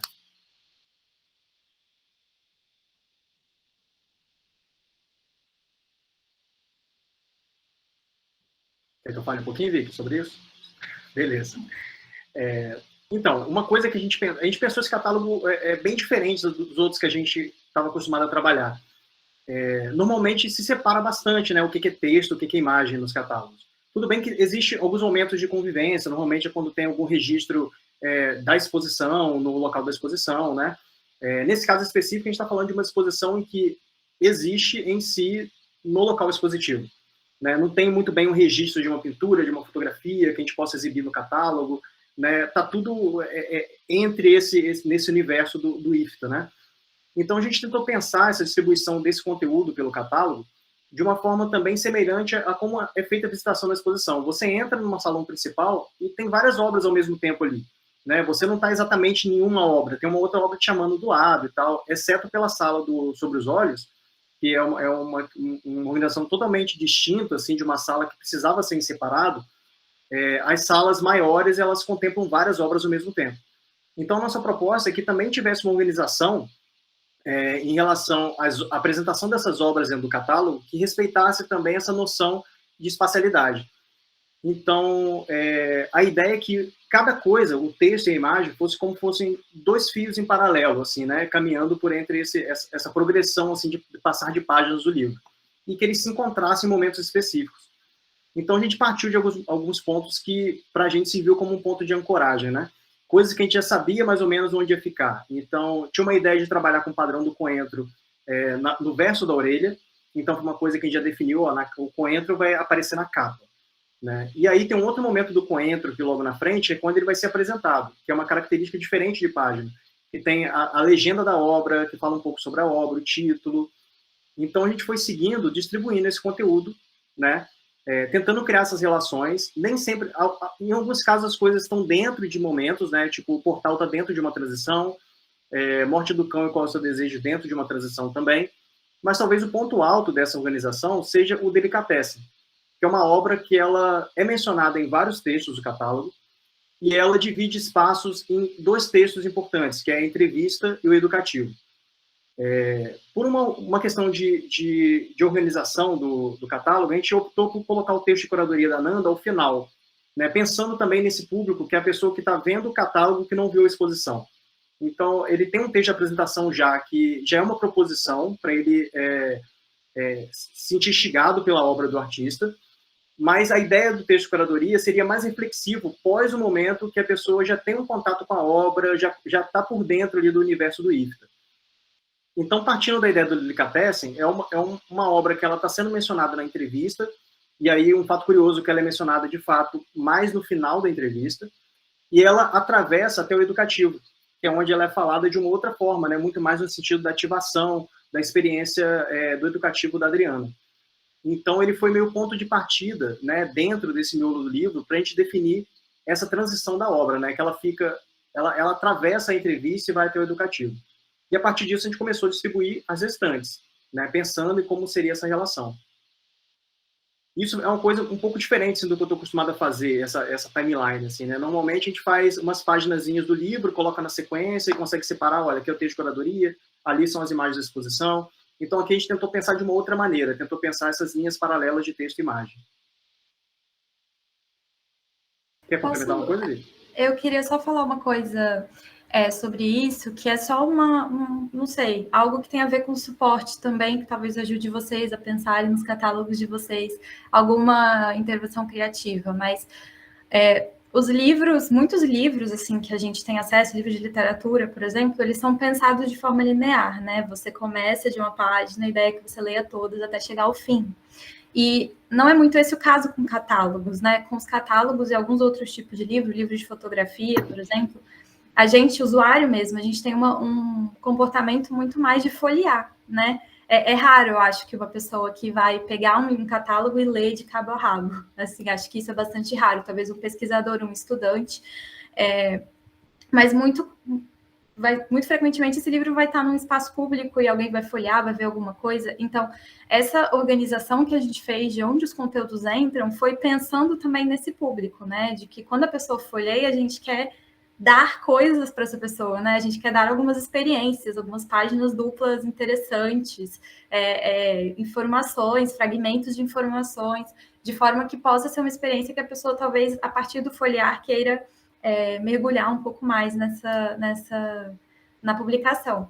E aí eu só achei legal pontuar isso, porque eu acho que é uma coisa tão natural, às vezes, da gente, né? De folhear páginas, e a gente não percebe o quanto esse comportamento é condicionado dentro do próprio suporte. Então, a questão do virar de página, do tempo que a gente gasta para virar uma página, o que você está vendo numa página, o que aparece logo que você vira, tudo isso são questões características desse tipo de suporte que a gente está falando e que vocês podem usar, né, para criar significados em projetos. Então, eu achei só legal mencionar isso, assim, como uma curiosidade, uma coisa para talvez pesquisar mais, saber mais. E aí, aproveitando um pouco esse gancho da Vicky, né, pensando na ideia do suporte, no próprio formato do códice do livro, né, eu fiz uma análise assim, posterior, baseando no título da exposição e que locais que ele aparece. Né? Lá na identidade visual, eu já tinha comentado com a equipe que a minha impressão é de que a obra, né, os sonhos de quem estamos sonhando, ela tem um aspecto imaterial, que é a própria pergunta, né? A pergunta, quando falada, ela já provoca uma experiência, já em si uma proposição também. E, por outro lado, ela ganha uma materialidade quando ela está aplicada no espaço, quando ela existe de fato, quanto forma, quanto letra, palavra. Né? Então, existem disposições que são adequadas para cada um desses meios. Né? Aqui do lado esquerdo é a parede da exposição, aqui foi os ônibus que circularam, então tem uma outra organização. Aqui embaixo é o panfleto da exposição, que também segue uma orientação parecida com a parede de entrada. Ao mesmo tempo, quando a gente pensa no livro, talvez de todos esses suportes que a gente trabalhou, é o único que permite essa frase ser escrita numa linha só.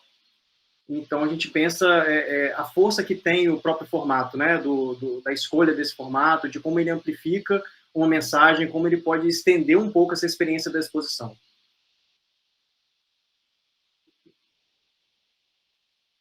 Aqui eu separei um pouco, acho que a Vicky vai querer falar um pouco mais sobre isso, mas sobre organizações de texto bilíngues, né? Normalmente existem duas orientações básicas, assim, que é 2 colunas de texto, né? Uma português e outra inglês, ou então uma coluna em cada página e as páginas espelhadas. E aí tem os prós e contras de cada coisa, né? Muito mais relacionado com a flexibilidade que você tem de inserir imagem ou não em determinados momentos, esse espelhamento que às vezes pode se tornar excessivo, né, por as páginas estar sempre espelhadas. Então, existem publicações, por exemplo, em que tem uma fotografia em uma página dupla, você vira e 2 páginas de texto iguais. Então, a gente, dentro dessa nossa proposta, a gente decidiu variar essas 2 alternativas. Ora, a gente apresentando em 2 colunas, como no caso da entrevista, e uma outra hora no educativo apresentando ela espelhada, mas com outro tipo de interferência também, usando imagem para poder quebrar um pouco essa ideia exageradamente espelhada, assim, de 2 páginas com texto traduzido. Quer complementar um pouquinho, Vicky? Olha, acho que sobre inglês e português não, mas dizer um pouco dessa decisão de não usar o mesmo tipo de mancha para todos os textos. Eu, como pessoa que esteve muito próxima desses textos, eu achei essa uma decisão muito interessante, porque conversa muito com as linguagens mesmo, né? São 3 textos muito diferentes entre si, que, claro, são falando da mesma exposição, mas são olhares muito diferentes, né? Então, por exemplo, quando a gente fala da entrevista, que é esse da esquerda, onde tem os quadradinhos amarelos, a gente buscou esses 2 colunas. Eu lembro que quando a gente fez os testes, a gente até falou, nossa, tá um pouco revista, né? Tá um pouco, lembra um pouco revista mesmo. E a gente fez algumas coisas para fugir um pouco dessa impressão de revista, porque também não era para ser uma revista, mas a gente manteve essa coisa de 2 colunas, que eu acho que traz uma proximidade, porque parece menos texto, então a pessoa ela encontra com isso e meio que dá uma sensação de, olha, eu consigo me encontrar com esse texto agora. O texto da Adriana, por outro lado, a gente traz uma coluna só, que pode parecer uma coisa um pouco mais... Quando você olha, parece um pouco mais de texto para você enfrentar. Por outro lado, a gente traz essa intervenção das imagens tão próximas. A gente tem o detalhe aí da imagem com... Temos, acho que na sequência aqui. A gente vai mostrar já, então, essa solução. Já mostrei tudo. Demos spoilers. Mas era só para dizer que a gente tem essa experiência no texto da Adriana, da imagem bem colada com o texto, e dá quase a impressão de que a imagem está passando por cima do texto, né? Então, eu não sei, assim, eu acho que isso também deu uma quebrada nesse bloco que pode parecer tão intimidador, assim, de texto, um texto só. Eu acho que é muito mais essas questões subjetivas, assim, né? A questão do português e inglês, a gente teve algumas questões que a gente vem resolvendo, de qual que fica antes, qual que fica depois, e tem várias variáveis para considerar, o que é parece mais comum para os nossos olhos, ao mesmo tempo tem toda uma questão de talvez de padronização entre eles, aí a gente tem que abrir mão de uma coisa em prol da outra, mas acho que são esses testes mesmo. Aqui a gente traz também uma noção do uso dessa espinha central do livro, né, que é esse ponto onde as páginas se encontram, né, onde as páginas são costuradas ou coladas, no sentido mais ativo assim, de significado. né? Então, do mesmo jeito que a obra aparece na exposição dividida entre 2 paredes, a gente optou por usar também dentro do livro, dividido por 2 páginas. Vou seguir aqui porque também tem uma experiência semelhante que a gente faz também com a obra Morte do Cão, que ela atravessa de uma parede para outra, a gente faz isso de uma página para outra do livro também. Na página anterior, só para usar a palavra mágica, que é quina, né? Que foi uma palavra que o Ivta falou muito nas nossas reuniões, que o importante dessa obra era a colocação em quinas, né? O fato da obra ter esse não sei, esse encontro ali numa dobra. Então, a gente teve várias ideias para isso, teve até a ideia de usar no verso das orelhas também, né? Que o Ellen até falou, acho que todo mundo talvez saiba, mas só para dizer, a orelha é a parte do livro que normalmente é uma continuação da capa que se dobra para dentro, né? Ele vai mostrar aí na câmera, caso alguém não saiba. E aí, quando ele fala verso da orelha, é essa parte de dentro que aí está em laranja. Então, a gente até pensou usar a obra nesse lugar, mas depois a gente pensou, bom, a visibilidade não fica tão legal, a gente já tinha a ideia de usar o coentro ali. Então, eu estou trazendo um pouco do processo, assim, porque também nada que o Ellen está mostrando, a gente chegou, assim, acordou um dia, tipo, foi tomar banho, saiu, nossa, ideia genial. É muito teste. Então, essa coisa da quina, a gente sabia que era importante e foi assim que a gente resolveu. Eu, pessoalmente, gosto bastante também. Achei que dialogou bastante com a exposição. É importante também dizer que todo esse processo ele é fruto desses encontros que a Lívia falou, né? De 15 em 15 dias, toda a equipe debatendo, considerando várias questões sobre a exposição. Então, é natural que depois de um determinado tempo, essas ideias surjam, né? De forma mais natural, assim, porque são coisas que a gente já está desenvolvendo há um bom tempo, pelo menos no background, assim, sem ter uma noção totalmente clara, mas em algum momento ela vai à tona, né? E a gente começa a se dar conta desses usos. Aqui é um ponto, né, falando um pouco sobre a ideia da sobreposição, que é uma coisa que está repetindo, repete-se de forma sistemática assim, durante todo o livro. Então, tem alguns casos que a gente usa a cor para fazer a sobreposição. O amarelo é uma cor coringa para isso, né? Então, é uma cor que estava presente na exposição, que veio para a gente através disso, e de repente, quando chegou dentro do projeto gráfico, casou essa possibilidade de uso. Porque o amarelo ele tem um contraste muito baixo em relação ao branco. Né? Então, óbvio que com texto grande na página, ele funciona melhor essa leitura. Mas é tranquilo você, por exemplo, fazer uma sobreposição de preto em cima de branco e amarelo e não atrapalhar muito a legibilidade do texto. Aqui, de novo, o amarelo repetindo, né, agora nos desenhos da Flora, sobre o mobiliário do espaço expositivo e como que a gente usou isso para trazer um significado também da forma, que é o que o Ivta está explicando nesse momento dentro da entrevista. Aqui, de novo, né, repetindo também, aqui foi uma forma que a gente usou de conectar 2 obras, né, que é o Refluxo, que é essa obra da fotografia, e... Putz, esqueci o nome da obra. Me lembra, Vitória? Leve de leve. Leve de leve. Que são esses quadradinhos aqui, que são a forma dos cubos da obra na parede. E aí, o que a Vitória tinha falado, né, em relação à sobreposição de texto, é uma coisa sempre muito cautelosa, né, para se fazer. Eu gosto de brincar com texto, assim, eu gosto de, em um certo ponto, até destruir um pouquinho o texto, mas eu sei que eu tenho que ter todo o cuidado, assim, com todas as pessoas que trabalharam nesse texto, escreveram nesse texto, essa página, principalmente a Amanda, mas tá em equipe, tá podendo mostrar essas possibilidades também, é legal para você testar e ver o que as pessoas acham, né? Porque às vezes tem uma tendência muito grande de falar, pô, não vou fazer isso porque dessa forma não funciona, dessa forma não vai ficar adequado a leitura e tal, mas você pensa que, pô, colocando ali, tratando a foto, clareando um pouco, não um espaço determinado do texto, mas clareando um pouco a foto, tirando um pouco do preto da foto, deixando ela mais com um contraste melhor, você consegue equalizar esse tipo de coisa e proporcionar esse tipo de uso. Na página anterior, eu queria só fazer um complemento, que é sobre outra coisa. Não, na que você estava com o texto da Ananda. Isso. Uhum. Que engraçado, quando a gente estava conversando sobre a exposição, eu estava com a impressão de que, assim, nossa, mas o meu processo foi tão invisível, a parte do texto é tão mais invisível, eu não vou ter muito o que dizer, eu não vou poder dizer, eu troquei essa palavra por aquela, eu sugeri aquela frase por aquela outra. Mas você mostrando essa página me lembrou de algumas partes desse processo que eu acho interessante trazer. Uma delas é em relação a esse texto da Ananda, né? Que ela muito gentilmente permitiu que a gente dividisse em mais de uma página, fizesse uma sequência de páginas. É um texto só, mas, por exemplo, eu estou colocando isso porque como eu disse, muitas vezes o processo editorial é um processo de vai e vem, né? Porque se a gente não sentisse que tinha abertura para esse tipo de coisa, a gente ia falar, é melhor nem testar, porque pode dar algum problema, vamos no basicão. Né? E tem uma outra sugestão que você fez, Vitória, do texto, porque esse texto ele foi escrito para estar na entrada da exposição, e ali eu trabalhei umas espécies de instruções também, né? E pensando o espaço expositivo, que era para quem estiver chegando mais ler. Daí, quando a Vitória foi trabalhar ele para o catálogo, ela falou, então agora vamos pensar no espaço do livro.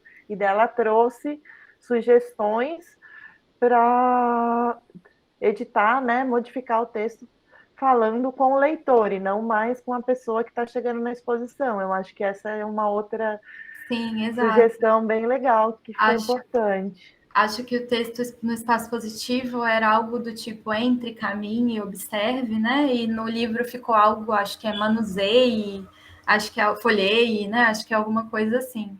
É legal, eu nem lembrava disso, é verdade. A gente fez essa alteração, teve essa alteração de dividir o texto.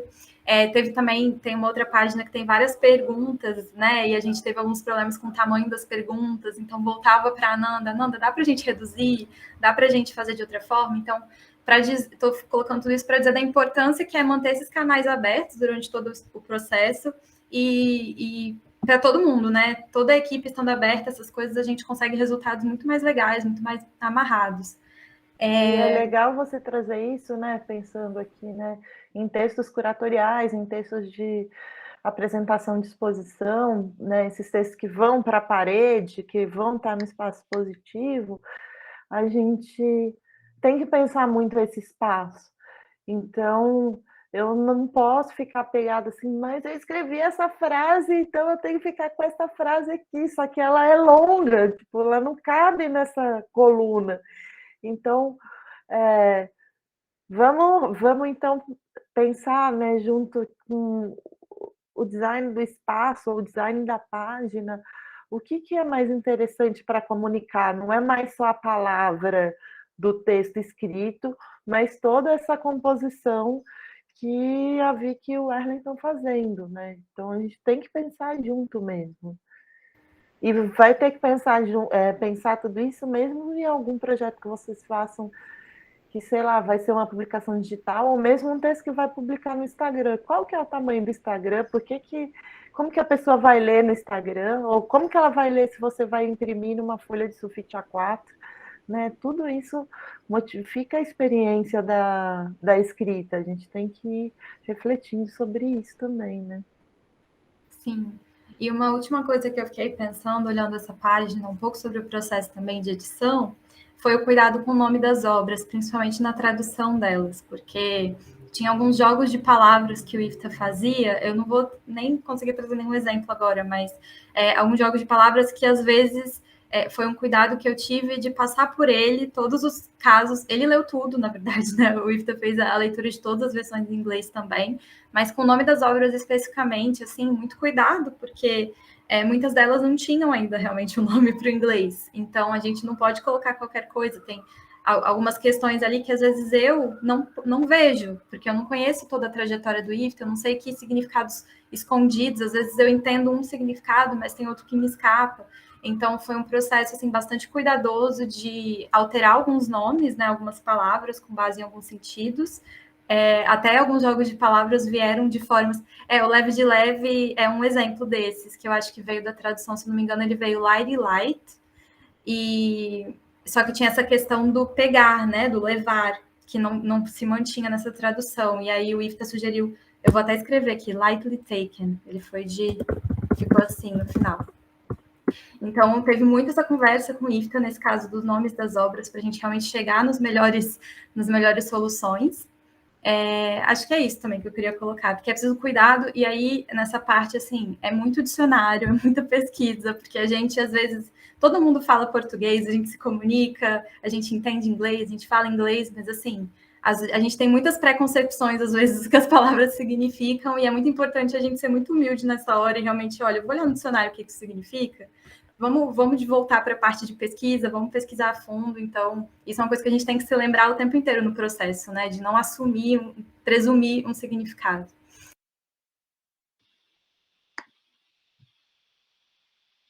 Bom, aqui são alguns detalhes sobre essas sobreposições, né, de texto em cima de imagem e também desses blocos amarelos, né, os elementos amarelos em cima do texto também.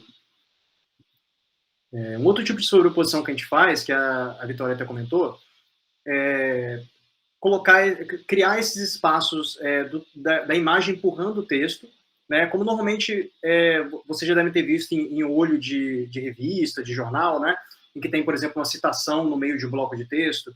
É mais ou menos isso, só que sem muito espaço de arejamento, né, para dar uma impressão, assim, na primeira vista, que a imagem está sobrepondo, de fato, o texto. Né? Então, a gente queria essa ideia de sobreposição. Isso acontece especificamente dentro do texto educativo, que é o momento... A gente definiu alguns momentos para o livro, né? E o momento do educativo é o momento em que a relação de imagem e texto ganha um tom mais experimental, onde algumas coisas que eventualmente não pudessem ser feitas, nesse momento elas podem. Né? Então, a gente está tentando trazer isso como uma proposta, a gente passa para a equipe, ver como que o pessoal, né, percebe esse tipo de interferência, mas tem sido algo interessante de experimentar, assim, esse tipo de relação diferente e pouco usuais. Aqui eu trago um pouco sobre a fonte performática, eu acho que até que é legal a Vicky falar um pouco, né? Tem uma parte que cabe no meu trabalho, assim, no sentido prático, assim, do uso da fonte, só que eu queria que a Vicky falasse um pouquinho sobre a obra em si. Bom, eu ia até já comentar essa obra, porque acho que foi a Flora fez um comentário aqui, quando a gente estava falando do catálogo, vou até retomar, ela disse que nem tudo cabe na exposição, né? E esse é um caso de uma obra que não está na exposição, está apenas no catálogo, porque ela é uma obra que acontece no texto. Nem tem muito como colocar ela no espaço positivo, ela acontece na escrita, né? E ela é composta por esses 3 ícones que a gente está vendo, esses raios, esse ícone de onda e esse ícone de gota. E para cada um desses ícones, o IFTA tem um significado, tem uma proposta, né? Uma proposição. Então, os ícones de raios a gente coloca em palavras, quando a gente usa barra para separar algumas funções, como artista barra curador, ou, não sei, até poderia dizer editor barra designer, né? Que são essas barras que separam, mas que indicam uma certa tensão entre esses lugares, entre essas funções. Então, a gente coloca nesses momentos. A onda é um momento que entra muito quando a gente, às vezes, está fazendo umas listas do tipo, não sei, você usaria o etc? Ao invés do etc, a gente coloca espaços. Só que esses espaços que o IFTA oferece no meio do texto não são espaços... isso, obrigada.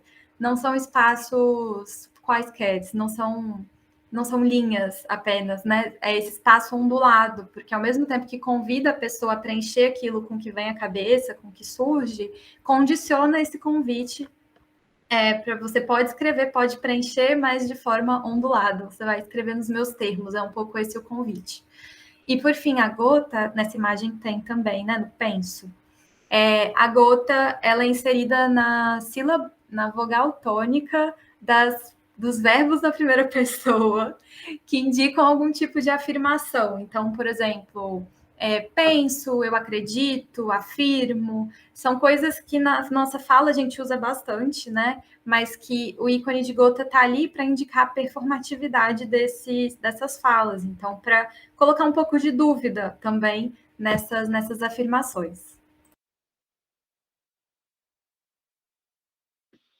E esse foi um ponto interessante, assim, do projeto e bem relevante com o meu trabalho, porque existia já uma versão anterior de uma tipografia feita pelo Ricardo Esteves, que é professor da UFES, com esses elementos. Eu acho que a onda não estava presente nessa versão, mas tinha gota e tinha os raios, essa barra de separação, mas ela tinha sido pensada numa outra fonte, numa outra tipografia. E aí a gente chegou no momento em que a gente se perguntou em relação sobre isso quando a gente começou a fazer o livro.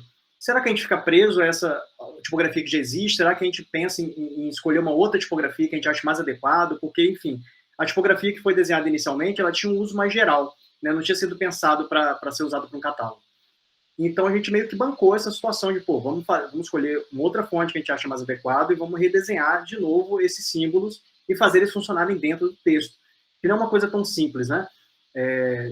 tive que ir lá meio que hackear a fonte, entrar dentro do arquivo da fonte, criar novos símbolos, né?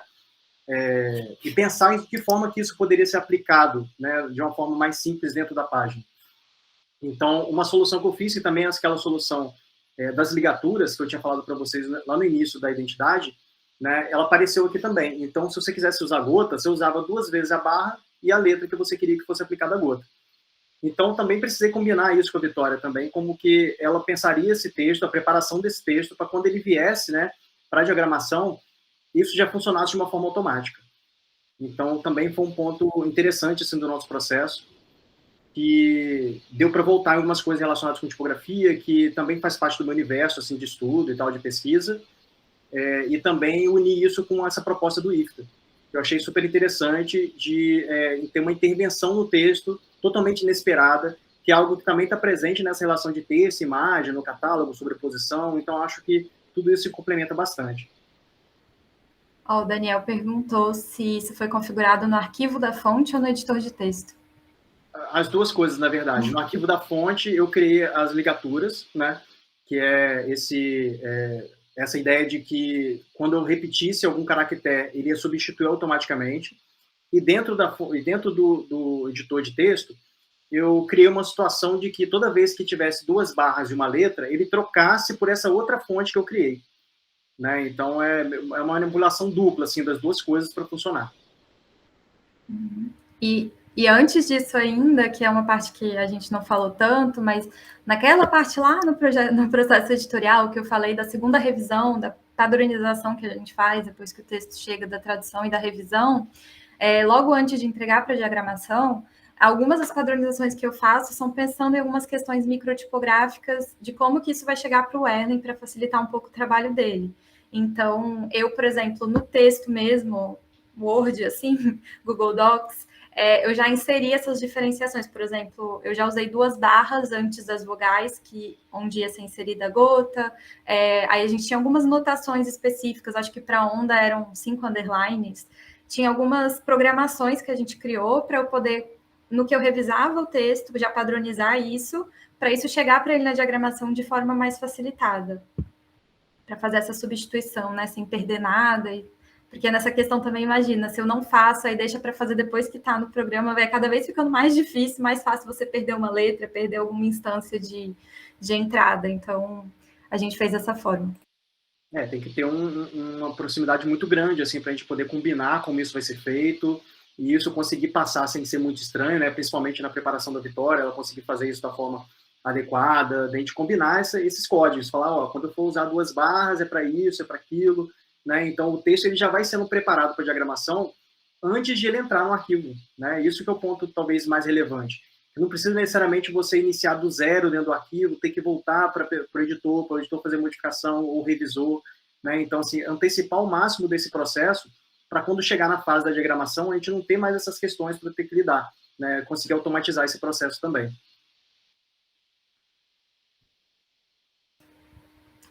E é isso. A gente deixou aí os arrobas do Erlen, da Borda.